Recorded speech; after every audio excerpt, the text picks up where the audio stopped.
What up, you guys? Welcome back to Feral Publications YouTube channel. On this channel I talk about zines and DIY publishing.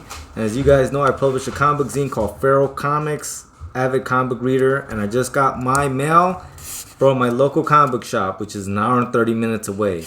Comic Book Clubhouse. Josh, thank you for sending my pull list to me.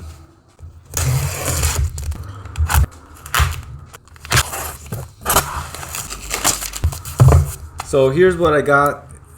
The Last Ronin, Lost Years, issue number 3. Been digging this run a lot. Definitely love the Eastman influence. As you can see, Eastman and Waltz. I know they're the ones that work on the IDW one together, but the IDW one for me just hasn't really hit. But this is definitely more my speed. After that, I'm giving Kevin Smith's Masquerade a shot. I saw some of this online and definitely want to peep it out. His own creator-owned type stuff. As far as I know, this has nothing to do with the Askew universe. Look at this cover. That shit looks bad. So can't wait to peep this out. Check it out. Give my thoughts on that later on. And as you guys know, I got issue 1 of the Quick Stops. Last time I went to go get comics and I dug the first issue. So I told them to put it on my pull list. Didn't realize there was only 4 and that they were already in print. So they shot them my way. The Askew universe continuing. This probably has to do with the aftermath of Clerks number 3, where Dante dies. Like this cover, some sort of a Transformer movie callback. I always like this idea of like that church from Dogma, so that's gonna be fun to look at. And this is reminiscent of like that cartoon that they tried to do, but just didn't really pan out.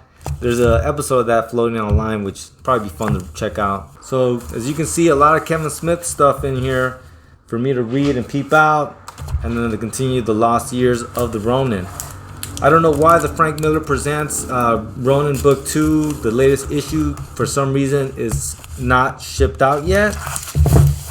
They must be having some sort of delays with that. You know, that comic. It's not easy to do them monthly, as I've learned doing the Feral Comics comic book project monthly. And I decided, why not do a quick flip through. So we're flipping through The Last Ronin, Lost Years issue 3. Definitely looks like a really good continuation of the story. Can't wait for the next issue with April. And this Krang 100-page story looks pretty good. This Usagi Yojimbo is also on my pull list. Masquerade is something that I was interested in because it is about a femme fatale kind of female vigilante, very reminiscent of my superhero Kim story. My superhero Kim character, which the latest issue of the Feral Comics has a superhero Kim story if you're interested. And lastly, we're looking at issue 2 of the Quick Stop saga. I definitely do enjoy that they are keeping the black and white aesthetic. It only makes sense for the Askew universe, as the Clerks, which started the whole saga, was in a black and white film. But that's all we got right there, you guys. Definitely enjoy all these comics. And for those of you guys that don't know, Feral Comics is a comic book zine anthology that I publish. The Pink Tack superhero Kim story is in the latest issue. If you are interested, there will be a link in the show notes for our big cartel shop. And beyond that, thank you so much for watching. Please like, share, and subscribe. Lates.